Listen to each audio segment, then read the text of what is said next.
బట్టి నీకే వందనాలు స్తుతులు ప్రభావ. ఇప్పుడు వాక్య భాగంలోకి వెళుచుండగా వాక్యంలోని మర్మాలను మూలార్థాలను మాకు తెలియచేయండి.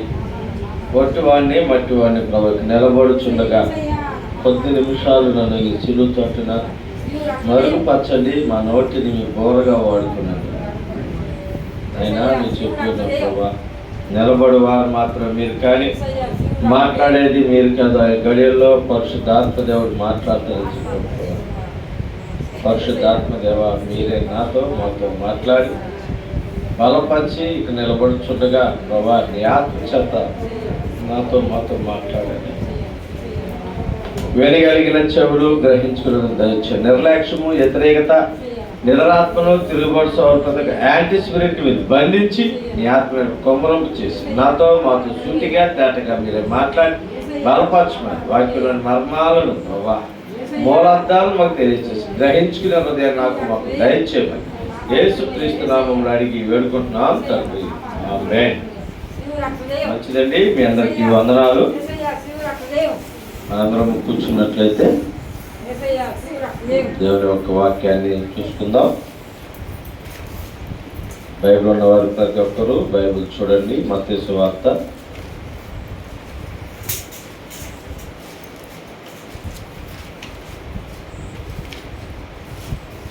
13వ అధ్యాయము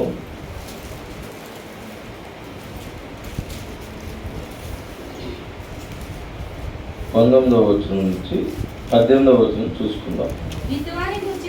విత్తువాని గుర్చిన ఉపమాన భావము వినుడి. ఎవడైనను రాజ్యమును గుర్చిన వాక్యము వినియు గ్రహింపక ఉండెను ఉండగా దుష్టుడు వచ్చి వాని హృదయములో ఎత్తబడిన దానిని ఎత్తుకుని పోవును. త్రోవ పక్కను ఎత్తబడిన వాడే వీడే. రాతి నేలను ఎత్తబడిన వాడు వాక్యము విని వెంటనే సంతోషముతో దానిని అంగీకరించువాడు అయితే అతనిలో వేరు లేనందున అతడు కొంతకాలము నిలుచును, కానీ వాక్యము నిమిత్తము శ్రమ అయినను హింస అయినను కలుగుగానే అభ్యంతరపడును. ముళ్ళ పొదలలో విత్తబడిన వాడు వాక్యము వినువాడే గాని ఐకిక విచారమును ధనమోసమును ధన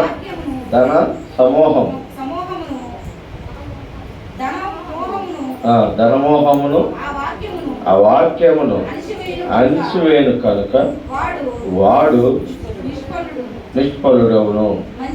మంచి నేలన విత్తబడిన వాడు వాక్యము విని గ్రహించువాడు అట్టివాడు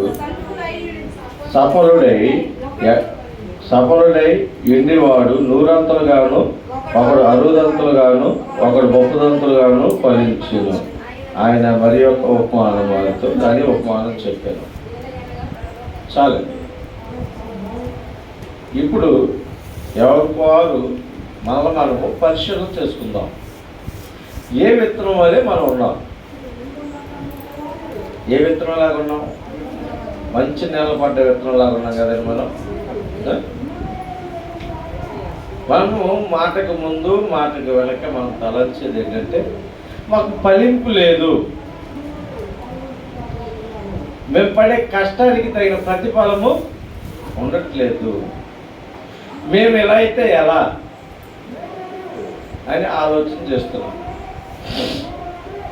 కష్టానికి తగినటువంటి ఫలింపు లేదు అంటే ఏం కష్టపడుతున్నాం మనం, ఎలా కష్టపడుతున్నాం మనం, ఏ విషయంలో కష్టపడుతున్నాం అన్నది ఈరోజన్నా పరిశీలన చేసామండి. మనం కష్టపడితే రావట్లేదు అనేది ఒకే ఒక ఆలోచన, డబ్బు రావట్లేదు అది తప్ప.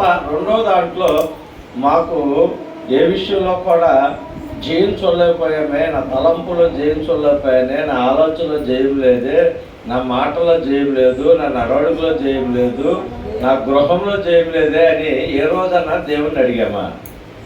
నాకు కుటుంబం ఎందుకు ఫలింపుకు రావట్లేదు, నా బిడ్డలు నా మాట ఎందుకు వినట్లేదు, నా కుటుంబంలో సఖ్యత లేదు, ఎందుకు లేదు ప్రభా, ఎందుకు ఫలింపు రావట్లేదు, నీ సన్నిధిలో పడి నేను మొదలుపెడుతున్నాను కదా నీ రోజన్నా ఎవరన్నా అడిగామండి? అడిగారా? నిజంగా చెప్పండి. బయటకు వెళ్తున్నది వాక్యం ఏంటి? నాకు చెప్పకపోయినా ఆయన చూస్తున్నాడు. మీరు ఇప్పుడు నిజం చెబుతున్నారు అబద్ధం చెబుతున్నారు అనేది నీకు తెలుసు, నాకు తెలుసు. కానీ నిన్ను నన్ను మనందరినీ పరిశీలన చేసేది ఆయన ఉన్నాడు. ఎక్కడ? ఆకాశం ముందు స్థిరమైనటువంటి సింహాసనం. ఇది 3 నెలల 6 నెలల సింహాసనం కాదు, అది స్థిరమైన సింహాసనం కలిగి ఉన్నాడు ఆయన. మనం అన్ని విషయాల్లో దేవుణ్ణి అడిగేది ఫలింపు ఫలింపు ఫలింపు ఫలింపు, డబ్బు డబ్బు డబ్బు డబ్బు తప్ప రెండోది ఏదైనా అడిగామా దేవుణ్ణి? లేక మన స్థితి ఎలా ఉందో ఈరోజైనా పరిశీలన చేసుకున్నామండి? ఈరోజైనా పరిశీలన చేసాం మనం. నాకు వాక్యము ఈరోజు విన్నాను కదా, ఈ వాక్యము నా హృదయములు ఎలా క్రియ జరిగింది అని వచ్చే వారానికి ఈరోజైనా పరిశీలన చేసుకున్నారా? చిన్న వాక్యాన్ని బట్టి ఇంటికి వెళ్ళాక నెమరు వేసుకోవటం కానీ, జ్ఞాపకం చేసుకోవటం కానీ, ఆ వాక్యము నిజమే నా జీవితం ఇలా ఉంది కదా, ఈరోజు వాక్యం ద్వారా నాతో దేవుడు మాట్లాడాడని కానీ అంత ఎప్పుడన్నా రుజువు పరిచిందా? కోపం వచ్చింది, అయ్యగారికి ఇది నా కోసమే చెప్పాడు, కావాలని నా గురించే చెప్పాడు. ఇది ఆయన డైరెక్ట్గా నాకు చెప్పలేక వాక్యాన్ని అడ్డపెట్టు చెప్పాడు. అనుకున్న వారు భ్రష్టులు, అంతకంటే దౌర్భాగ్య స్థితి ఎవరికి ఉండదు. ఎందుకో తెలుసా? ఏడుతున్నావు ఎందుకు అంటే ఎక్కడదాకన్నాడు. నీ లోపం నీకు తెలిసినప్పుడు నువ్వు సరి చేసుకోలేకుండా ఇంకా ఎదురు తిరిగి ఆ వాక్యం నా కోసం చెప్పాడు, ఎవడు చెప్తే నా మాట విని నా గురించి చెప్పాడు అయ్యారని నువ్వు అనుకుంటే అంతకంటే ప్రశ్నలు ఇంకొక 2 లోకంలో. తప్పని తెలిసినప్పుడు ఒప్పుకొని విడిచిపెట్టిన వాడు ధన్యుడు. ఎంతమంది ఉన్నారు ఒప్పుకునేవాళ్ళు? నిందలు ఎదుటి వారి మీద మోపకుండా ఇది నా తప్పే, నా లోపమే, నేను సరైన జ్ఞానం పల్లా, వాక్యం విన్న వాక్యాన్ని నా హృదయంలో క్రియ జరగట్లేదు, వాక్యానుసారంగా నడవలేకపోతున్నాను అని ఎంతమంది వాక్యంని ఏడ్చి దొల్లి ఒప్పుకునేవారు ఉన్నారు. వాక్యం అంతా అయిపోయాక ప్రార్థన చేసుకుందాం అంటే ఒక్క నోరు వినపడుతున్నారు. అందుకని నెంబర్ ప్రార్థన చేసేస్తా. ఎవరైనా గట్టిగా బిగ్గరగా ఒప్పుకుంటారేమో, కన్నీరు కాలుస్తారేమో అని చూస్తారు 2 నిమిషాలు, ఎవరు ఉండరు. అందుకని ప్రార్థన చేసేస్తా. కారణం ఏంటి? మన హృదయం ఎక్కడుంది ఇప్పుడు?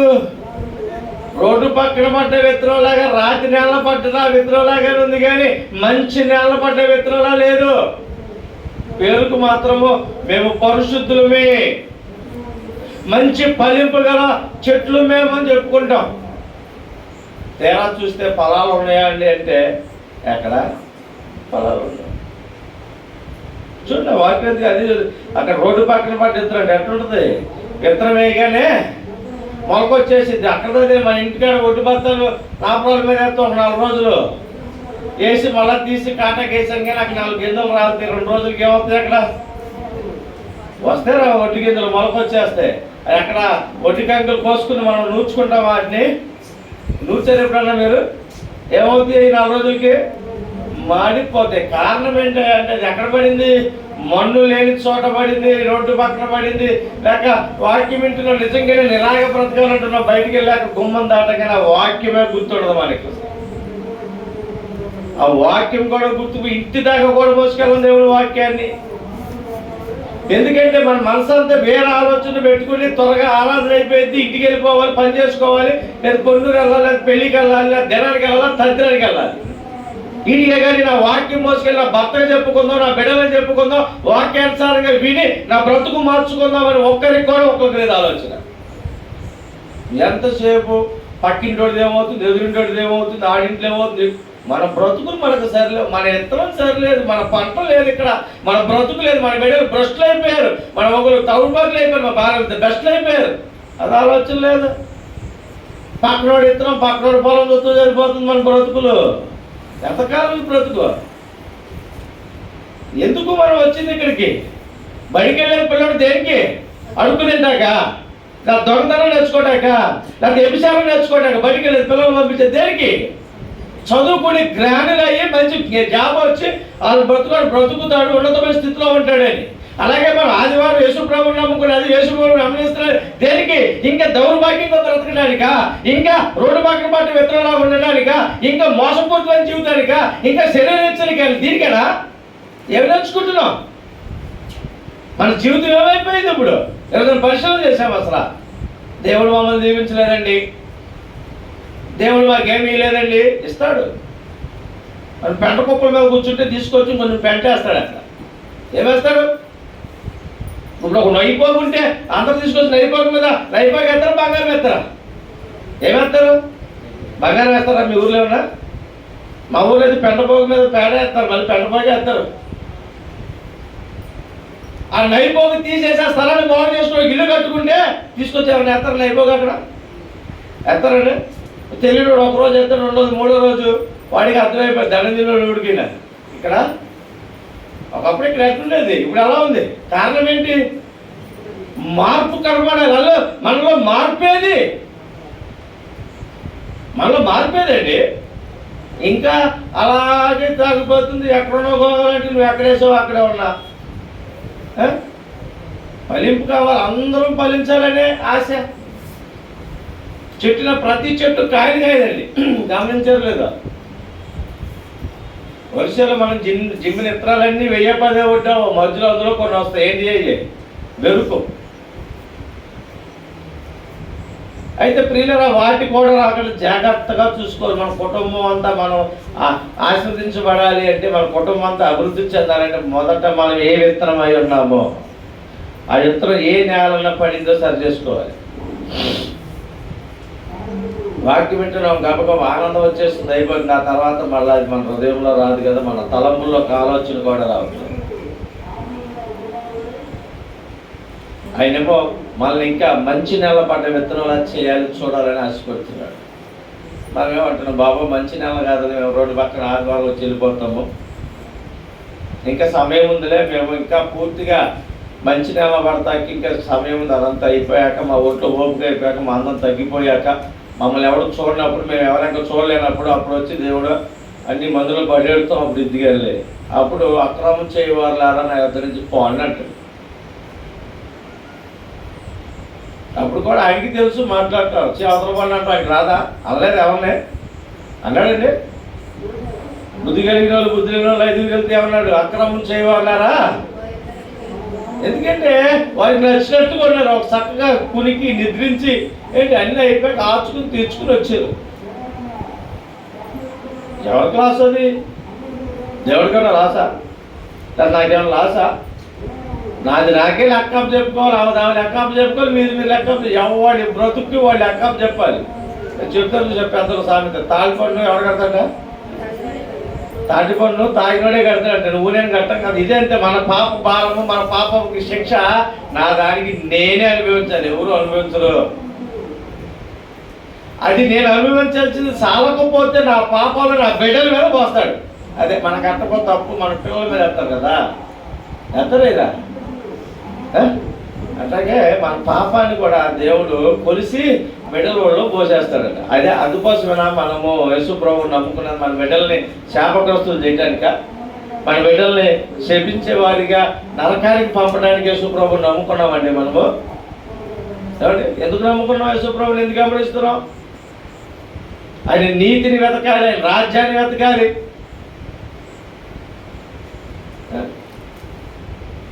ప్రతి విషయము నిర్లక్ష్యమే ఉంటాం మనం, ఒక లోక సంబంధమైన ఆశలు తప్ప.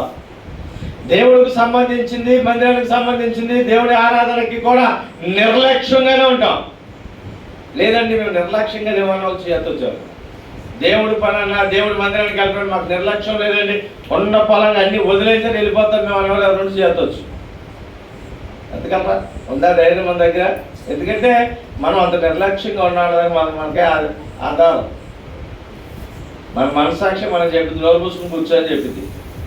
ఎందుకంటే మనం అంత నిర్లక్ష్యంగా ఉంటాం. ఆదివారం అన్నా, బుధవారం అన్నా, శనివారం అన్నా, లేకపోతే ఇంకో మీటింగ్ అన్నా, ఇంకోటి అన్నా, మన పనులు చేసుకుని అన్నీ ముగించేసుకుని ఏంటి ముచ్చట్లు చెప్పుకుని అంతా అయిపోయాక వస్తాం. లేదా పనికి వెళ్తా గిట్టకి ముచ్చట్లు చెప్పుకుని 6ంటికి లేచి వెళ్తారు ఆటోకి. 6 గంటలకు ఆటో పెడతారంటే 7ంటికి వెళ్తారా? ఎన్నింటికి వెళ్తారు? 5ంటికి వెళ్తారు, ఎందుకంటే సీటు దొరికింది. లేకపోతే కాడ వెనకమాల కూర్చోవాలి. లేట్గా వెళ్తే ఉంటారు, ఒక 10 నిమిషాలు లేట్ అని ఉంటారు. కాదు ఎక్కడ కూర్చోవాలా, వెనకమాల కూర్చోవాలా, కాడ కూర్చోవాలా, నుంచోవాలా. అందుకని ఏం చేస్తాం, 5:30కి వెళ్ళిపోయి సీట్ వేసుకుంటాం. ఎందుకు ఎంత వస్తాయి, బాగా సీజన్లో మంచి సూపర్ పోతే 1000 రూపాయలు వస్తాయి అనుకుందాం. 1000 రూపాయలతో నెలంతా బతికేస్తారా? కానీ దేవుడు కృపతో దేవుడు ఇస్తే నెల కాదు, సంవత్సరం అయినా సరే ఆశీర్వదించబడుతుంది. దేవుడు ఇస్తేనే ఆశీర్వదించబడతాం. నీవు రెక్కల కష్టం నీకు కొంత మట్టికి నీకు ఉపయోగపడుతుంది. అది కూడా దేవుడు దయ ఉంటే నువ్వు వాడుకోగలవాలి. నీకు ఆరోగ్యం ఇచ్చేది మనకి దేవుడు, మనకి ఆయుష్ ఇచ్చేది దేవుడు, ఓపికలు ఇచ్చేది దేవుడు, లేదు లేవటానికి ఓపికనిచ్చి లేపేది దేవుడు. ఈరోజు మరణ పడక నుంచి లేచి ఈరోజు ఇలా ఉన్నామంటే దేవుడు కృప. స్తుతించాము ఎప్పుడన్నా అయింది అంటే ఎప్పుడన్నా స్తుతించాము? అసలు సమయాన్ని ఏమో, ధనాన్ని ఇవ్వం, బిడ్డలో ఏమో, ఆస్తులు ఏమో, దేంట్లో దేవుడికి ఇవ్వం. తీటాకి మాత్రం దేవుడి కంటే అన్నీ తొడేలు తీస్తాం. తొడేలు తీసిపోయినన్ని దేవుడికి, మంచి అండి మనకి. అయితే దేవుడు కూడా మనం అలాగే ఉంచిండు. నేను ఎప్పుడు చెప్పిన ఆ విషయాన్ని కాకపోతే సోలో చెప్తున్నట్టే, దేవుడి పనిలో మనం ఎప్పుడైతే స్పీడ్గా ఉంటామో, దేవుడి పనిని ఆశగా చేస్తామో, దేవుడు మన పని, ఆయన అంటున్నాడు, మీరు నా పని చేయండి, నేను ఉందండి వాక్యం విన్నారు ఎప్పుడన్నా మాట, నా పని మీరు చేయండి, మీ పని నేను చేస్తా. ఆయన పని మనం చేయకపోయినా మీరు మనం ఊరికి నిలబడి చూస్తే ఆయన చేస్తాడు, అసలు తెలుసుకుంటాడు ఆయన పని ఆయన. కానీ మనకి ఆశీర్వాదం కావాలంటే మనం ఆయన పనిలో పాలిభాగస్తులమై ఉండాలి. ఎంతమంది ఉంటున్నాం పాలిభాగస్తులు అంటే జేబులను తీసి ఇవ్వండి మా ఇచ్చేసాను అయిపోయింది అంటే రాదు. డబ్బు ఇచ్చినంత మాత్రాన్ని ఆశీర్వాదం రాదండి. అక్కడ గమనించుకోండి, చాలామందికి ఉంది ఆ మనసు, మేము ఇచ్చేసాం ఏముంది. మన హృదయాన్ని ఆయనకి ఇవ్వాలి, మన సమయాన్ని ఆయనకి ఇవ్వాలి. ఎంతమంది సమయంలో దశంభాగం తీస్తున్నారు? డబ్బులు సంగతి తీసేవాళ్ళు లేదు అసలు. సమయంలో దశంభాగం ఎంతమంది తీస్తున్నారు అసలు? మాటలు రావా? ఓకే, 2 గంటల 40 నిమిషాలు ఎంతమంది దేవుడికి సమయాన్ని తీస్తున్నారు? ఒక్కరు కూడా తీట్లా, ఏమండి? ఒక్కరు కూడా తీట్లా. ఎలాగ ఫలిస్తాం?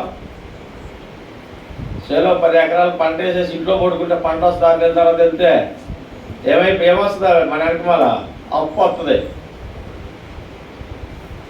అంతేనా? 10 ఎకరాలు పంట వేస్తే 6 నెలల తర్వాత చేలోకి వెళ్ళకుండా 6వ నెలలు వెళ్ళి కొడవలు పట్టుకుని వెళ్తే వెనకమాల అప్పు ఇచ్చినోడు వస్తాడు, ఎలా డబ్బులు వేయని.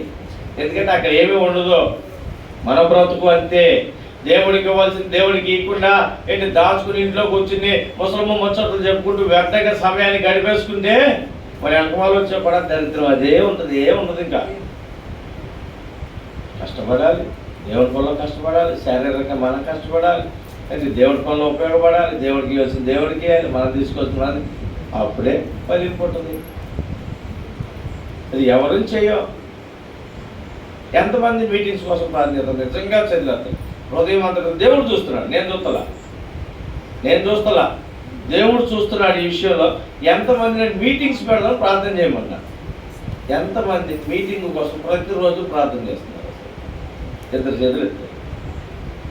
అంటే ఇప్పుడు చెప్పండి ఎంత రిలేషన్ ఉందో. అదే మీరు నాకు అవసరం చెబితే ప్రార్థన చేయకుండా ఉంటే మీరు ఎలా ఫీల్ అవుతారు?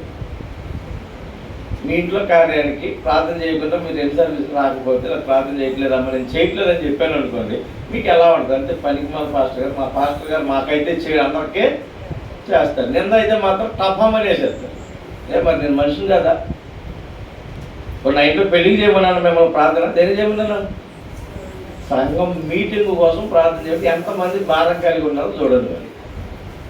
మరి బాధ్యత ఎంతమందికి కలిగింది? నా ఒక్కరిదానా? ఎప్పుడు అదే చేస్తే రేపు నుంచి నేనే చేసుకుంది, మాకు సంబంధం లేదండి, మీరే చర్చి మీరే చేసుకోండి అని మీరు ఒక మాట చేస్తే మేమే చేసుకుంటాం.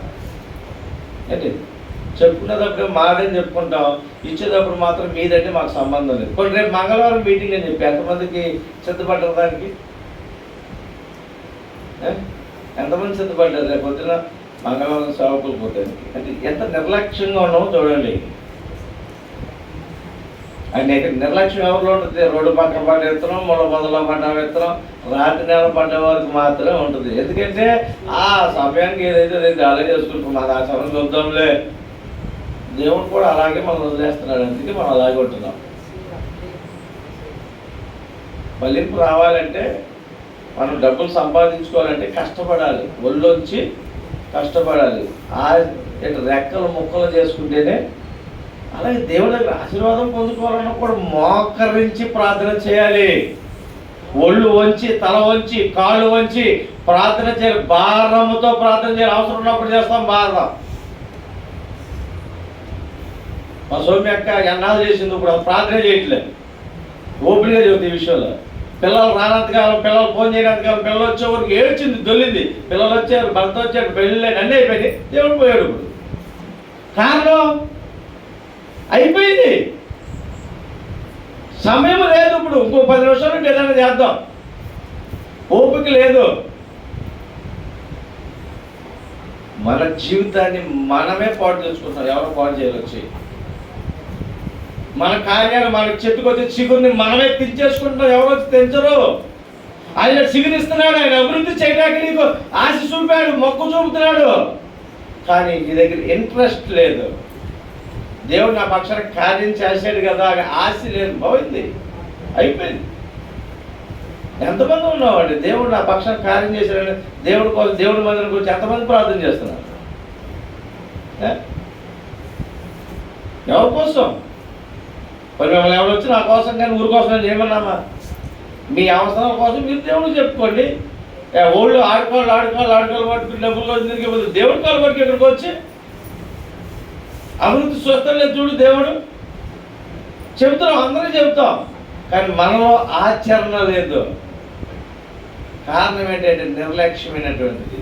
రాత్రి నెల పడ్డ మొక్కలాగా అయిపోయి, విత్తనంలాగా అయిపోయాం. ఆ కాసేపు అది విని ఓకే అనుకున్న తర్వాత మళ్ళా వదిలేస్తాం. ఫలింపు రాదు మనకి. ఫలించేది కొమ్మగా ఉండాలి. ఫలింపులు ఉండట్లేదు. కారణం మనం కొన్నటువంటి నిర్లక్ష్యం. వెళ్దాంలే, చూద్దాంలే, ఏముందిలే ఒకరోజు. మీరు అనుకుంటూ ఉండొచ్చు, మీరు రారు కదా గారు బుధవారం శనివారం. మేము ఇక్కడ మందిరానికి బుధవారం శనివారం రాకపోవచ్చు, కానీ మా ప్రార్థన మేము దేవుడిని అక్కడ అప్పచెప్పేస్తాను. ఆ విలువ ఇంకో 2 గంటలు ఎక్కువ చేసుకుంటాం నైట్. మేము మాకు ఉండేది నా జల్లిడి నాదే, నీ జల్లిడి నీదే. నిన్ను ఒక్కసారి చల్లిస్తాను, నేను 7 సార్లు చల్లిస్తాను. ఒకరితో మనము పంచుకునేది ఎక్కడయ్యా అంటే ప్రార్థనలో పోల్చుకోవాలి. వారు నాకంటే ఎక్కువ చేస్తుంది, నేను కూడా వారితో పాటు చేయాలి. అంతేగాని వారు ఇంట్లో పడుకున్నారు, బాగా ఉన్నారు, నేను కూడా ఇంట్లో పడుకుంటే వారిని బట్టి నీకే ఉంటుంది. ఎవరి స్థితి వారికి ఉంటుంది. ఎవరు కష్టపడితే వారికి జీతం ఎక్కువ వస్తుంది. అలాగే దేవుడి సన్నిధిలో ఎవరు పెనుగులాడితే వారికి ఆశీర్వాదం వస్తుంది. దేవుడు మితిమీరి ధనం ఎవడు, మితిమీరి ఆస్తి ఎవడు, మితిమీరి సొగసు ఎవడు, మితిమీరి ఆయుష్ ఎవడు. ఏది ఎవరికి ఎప్పుడు ఎంత కావాలో అంతే ఇస్తాడు. మనకు కావాల్సిన దానికంటే ఎక్కువ వచ్చి పడిపోతుందంటే దేవుడు ఇవ్వట్లేదు, సాతాను ఇస్తున్నాడు, మనం ట్రాప్ చేసాడు వాడిని గ్రహింపు కావాలి. మనకి 50,000 కావాల్సి వచ్చినప్పుడు 1,00,000 2 లక్షలు ఇచ్చేస్తున్నాడు అంటే అది దేవుడు ఇట్లా మనల్ని సాతాను ట్రాప్ చేసేసాడు. మనం ఆ స్థితిలోకి లోబడిపోయాం. ఇప్పుడు మనకి 50,000 కావాలి, 3 లక్షలు వచ్చినాయి. 50,000 అడుగులు 1,00,000 2 లక్షలు బ్యాంకులు వస్తామండి. ఎంత చెప్పండి. ఎప్పుడే బట్టల షాపులు కనపడితే, బంగారు షాపులు కనపడితే మొత్తం కొనేస్తాం. తర్వాత 3వ నెల నుంచి కట్టాలా. అప్పుడు కనపడతాడు దేవుడు. అప్పుడు కనపడతాడు దేవుడు. నీకు అవసరానికి ఇచ్చాడే, దాన్ని సేవింగ్ చేసుకో, స్టోరేజ్ చేసుకుంటా కానీ ఇచ్చాడు. అలాగే మనకు ఇప్పుడు అవకాశం ఏంటి తెలుసా? ప్రార్థనతో కంచి వేసుకోవాలి. ప్రార్థన స్టోరేజ్ ఉంటే ఏదైనా ఒకరోజు చేసుకోలేకపోతే అది ఉపయోగించుకోవాలి. ఆ స్టోరేజ్ కాదు, మనం బాకీ అయిపోయినాం. ఇంకెక్కడి నుంచి స్టోరేజ్? మనం ఎక్కడ కంచి వేయగలం? సాతానుడితో దాడి చేస్తుంటే మనం అడ్డుకట్ట వేయగలమా? ప్రార్థనతో ఉందా అసలు మన దగ్గర? ఏమండి, చిన్న బాధ వస్తే తట్టుకోలేం, చిన్న కష్టం వస్తే తట్టుకోలేం. కారణం ఏంటంటే ఫలింపు చూడలేనటువంటి నిస్సహాయ స్థితిలో ఉన్నాం. పేరుకు మాత్రం చెప్పుకుంటాం, మంచి నెలలు పడ్డ విత్తనం లేకుండానయ్యా. దేవుడు బాగా పై నుంచి వచ్చే అందాలు, పైన మాట్లాడే మాటలు, పైన చూపే నవ్వు రేపు ఖచ్చితంగా 100% నరకానికి తీసుకెళ్తాయి. మనం ఫలింపు చూడాలంటే మంచి నేల పడ్డ విత్తనం వల్ల వాక్యం విన్న వాక్యం మన హృదయంలో క్రియ జరగాలి. విన్న వాక్యం బట్టి మనము నెవరు వేసుకోవాలి అంటే దాన్ని ప్రార్థన చేసుకోవాలి. మనలో ఉన్న లోపాలను సరి చేసుకోవాలి. ఎంతమందిని సరి చేసుకుంటున్నామండి? మనలో లేవా లోపాలేమి? మనలో లేవా? ఇప్పటికి మోహం చూపు లేదా? మనలో ఇప్పటికి పాపం తలంపు లేదా? మరి అవన్నీ తీసేసుకోమనే ఆయన చెప్పింది. అవన్నీ వదిలేసుకునే కదా బాప్తిసాలు తీసుకున్నాం. అవన్నీ వదిలేసేవనే కదా బాప్తిసాలు తీసుకున్నాం. ఇంకా చెడ్డ తలంపులు, చెడ్డ ఆలోచనలు, చెడ్డ మాటలు. అసలు మనకు వచ్చే తలంపులు మాటల కంటే ఆడవాళ్ళు కూర్చొని మాట్లాడడం దౌర్భాగ్యమైనటువంటి మాటలు అవే. మరి ఎలాగో మనం ఎవరో గురించి మాట్లాడుకుంటే మన గురించి ఎంతమంది మాట్లాడుకుంటారో ఆలోచన చేయండి. ఎండేస్తాను, నేను వింటాను. పొరుగు రోజు సంగతి తెలియదు కానీ మన సంఘకు వచ్చే సంగతి, మన ఊళ్ళో సంగతి నాకు తెలుసు. మా పొట్టులో వచ్చి ఎండేస్తారు.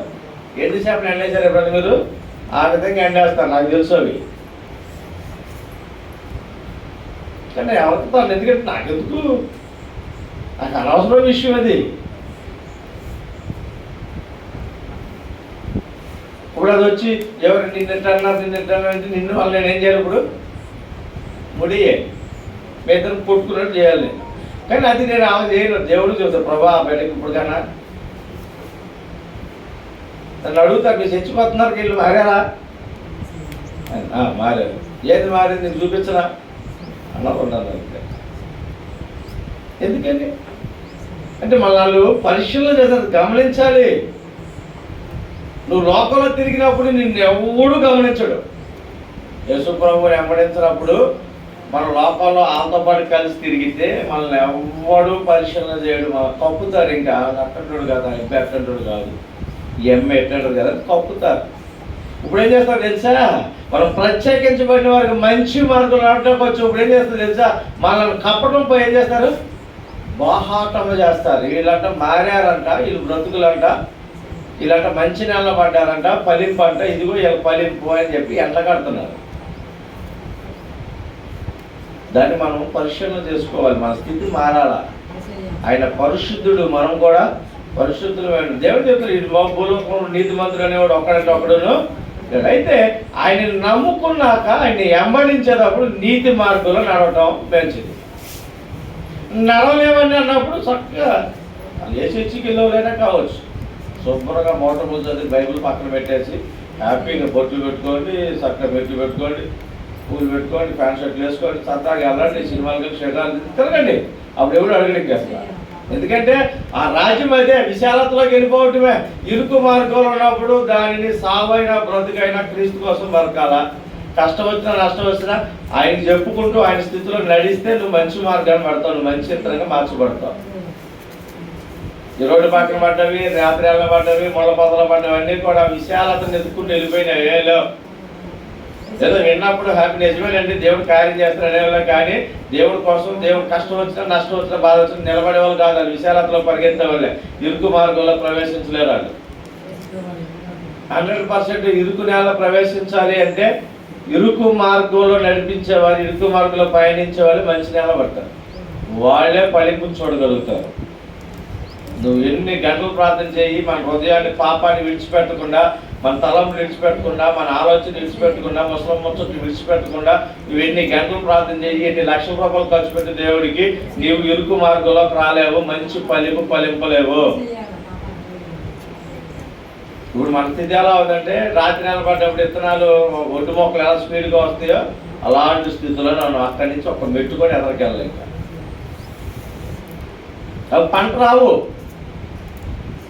అవి పంట రావు, తింటాకు ఉపయోగపడవు. అవి దోసపాతి పెట్టుకుంటే చేదు దోసకాయ అయిపోతే పనికొస్తుందా? ఎన్ని రోజులు ఉన్నా ఎన్ని కాయలు కాసిన ఉపయోగం ఉందా? రోజుకి 12 కాయలు కాస్తున్నాయి. ఏమన్నా ఉపయోగం ఉందా చేదు కాయకి? ఎవరైనా తింటారా?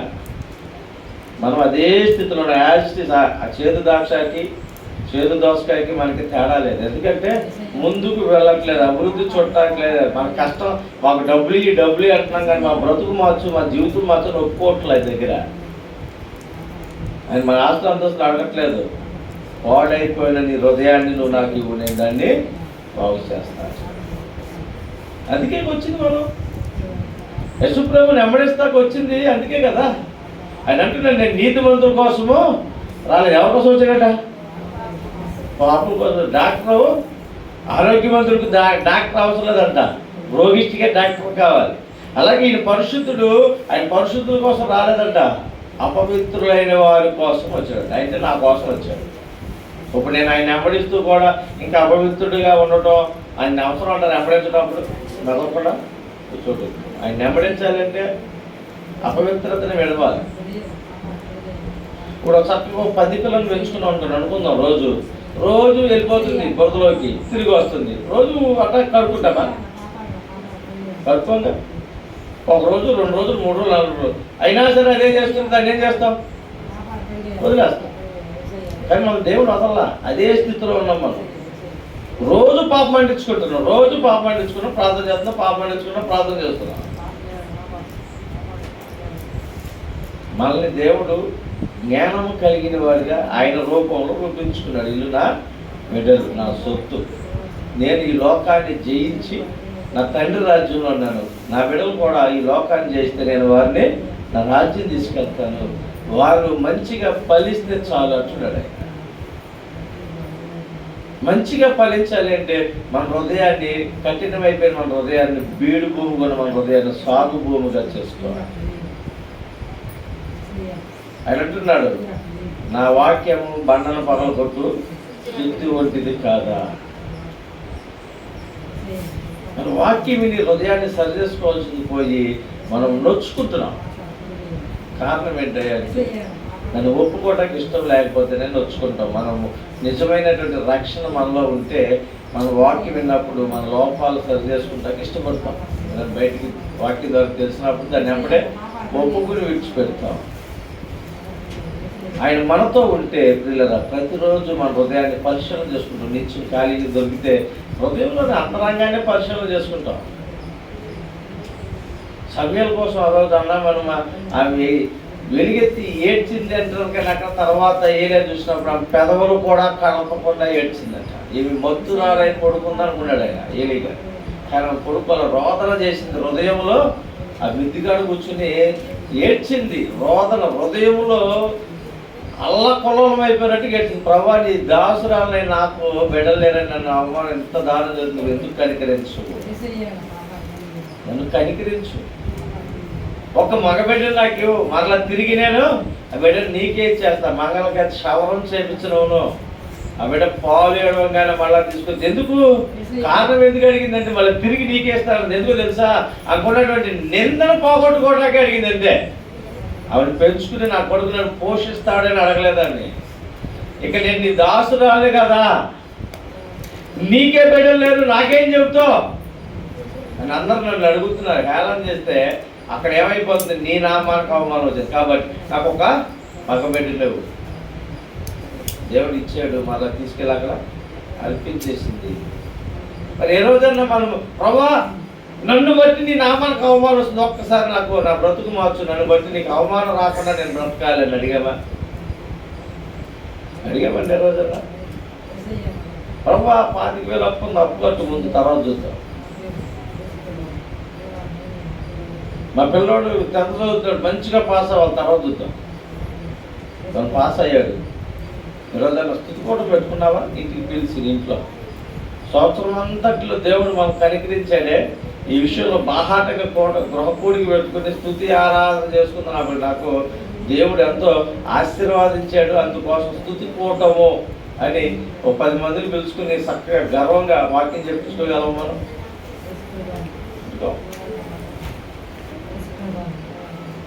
కారణం ఏంటంటే దేవుడు అంటే భయం లేదు. మనం నిర్లక్ష్యంలోకి వెళ్ళిపోయాం, లోక దూరంలోకి వెళ్ళిపోయాం, లోకాశంలోకి వెళ్ళిపోయాం.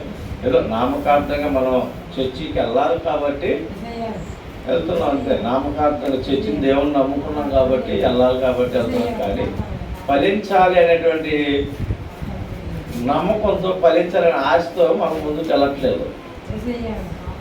ప్రతి విషయంలో ఎక్కడైనా శారీరకంగా అయినా దేవుడాత్మతో దేవుడికైనా ఫలించాలి అంటే మొదట మనము ఒళ్ళు వంచి కష్టపడాలి. దేవుడి సన్నిధిలో మోకరించి కష్టపడాలి. ప్రార్థనతో లోకంలో అయితే ఒళ్ళు వంచి కష్టపడాలి. అప్పుడే మనం అభివృద్ధి చూడగలుగుతాం.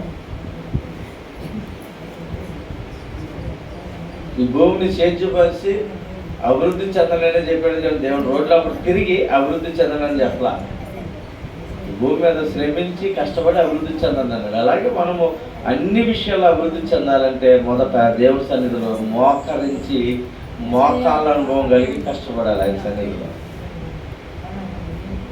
అప్పుడే మనం చేయాలి. అప్పుడే మంచి నేల పడ్డ విత్తనం ఎలా పడిందంటే ఒకరు 100 అంతులుగాను, ఒకరు 60 అంతులుగాను, ఒకరు 30 అంతులుగాను అభివృద్ధి చేయాలి. అలాంటి అభివృద్ధి పొందాలంటే మనం కూడా మంచి నేలను పడ్డ విత్తనం లాగా మన హృదయాన్ని మనం బద్దలు కొట్టుకుని మన హృదయంలో ఉన్న ప్రతి అవధేతను, ప్రతి లోపము, ఈ రోజుకి మనలో అనేక లోపాలు ఉన్నాయి. లోపాలను ఇప్పటికైనా ఒప్పుకుని విడిచిపెడితే కనికరిస్తానని ఆయన ఎదురు చూస్తున్నాడు. దీనివల్ల నా బిడ్డలు ఈ రోజైనా మార్పు చెందుతారు, నా బిడ్డలుగా మార్చబడతారు, నాకు నా రెక్కల చాటుకు వస్తారని ఎదురు చూస్తున్నాను. ఇప్పుడు కోడి పిల్ల ఎక్కడుంటే అక్కడికి పరిగెత్తుకెళ్ళి కోడి రెక్కలు చాపదు. తాకి వస్తుంది ఏం చేసింది, రెక్కలు చాపి కేరిది కిక్కి అనగానే ఏం చేస్తుంది, కోడి పిల్లలన్నీ దాని రెక్కల కిందకి వచ్చేస్తాయి. ఎప్పుడైనా మనం ఆయన రెక్కల కిందకి అలా వెళ్ళామా? ఆయన మన దగ్గరికి వస్తే తప్పకుండా మనం ఆయన దగ్గరికి వెళ్ళే లక్షణాలు అక్కడ పడట్లేదు.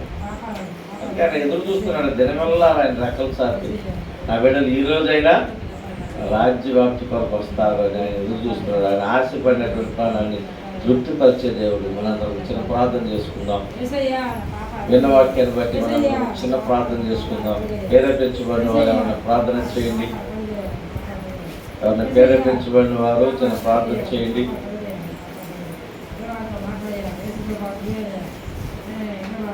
ప్రేరేపించబడిన వారు